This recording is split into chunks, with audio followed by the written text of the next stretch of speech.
யோசுவா அதிகாரம் 17. மனாசே கோத்திரத்திற்கும் பங்கு கிடைத்தது. அவன் யோசேப்புக்கு முதற்பேரானவன்.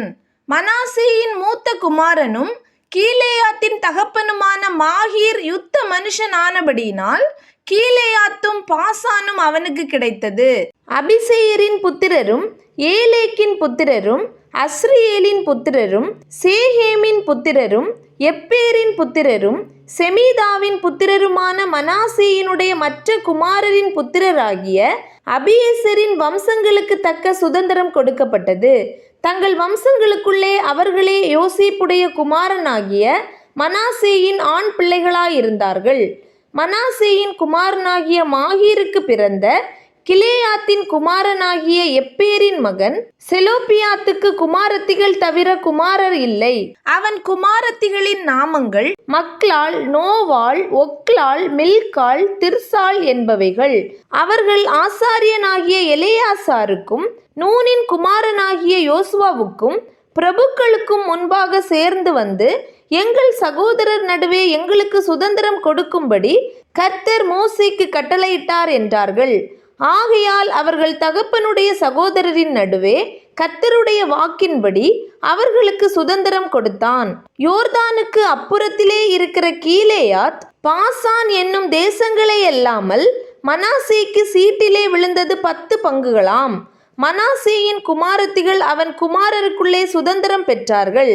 மனாசேயின் மற்ற புத்திரருக்கு கீலேயாத்து தேசம் கிடைத்தது. மனாசேயின் எல்லை ஆசேர் தொடங்கி சீகேமின் முன்னிருக்கிற மிக்மேத்தாவுக்கும் அங்கே இருந்து வலது புறமாய் என் தப்புவாவின் குடிகளிடத்திற்கும் போகிறது.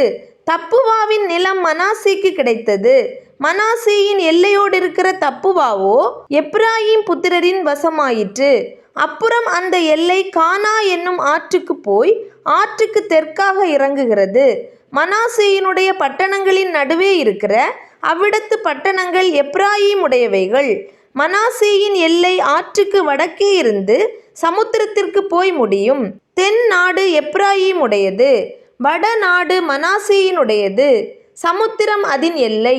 அது வடக்கே ஆசேரையும் கிழக்கே இசக்காரையும் தொடுகிறது.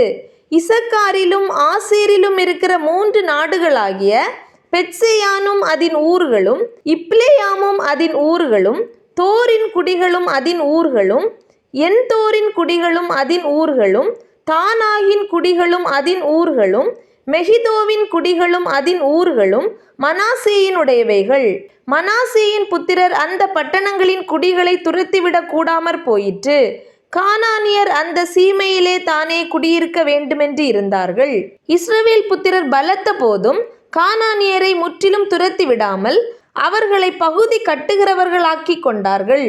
யோசேப்பின் புத்திரர் யோசுவாவை நோக்கி, கர்த்தர் எங்களை இதுவரைக்கும் ஆசீர்வதித்து வந்ததினால் நாங்கள் ஜனம் பெருத்தவர்களாயிருக்கிறோம்.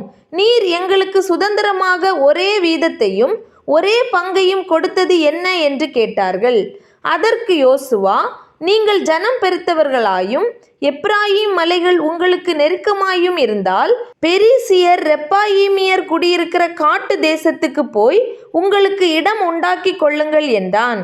அதற்கு யோசேப்பின் புத்திரர், மலைகள் எங்களுக்கு போதாது.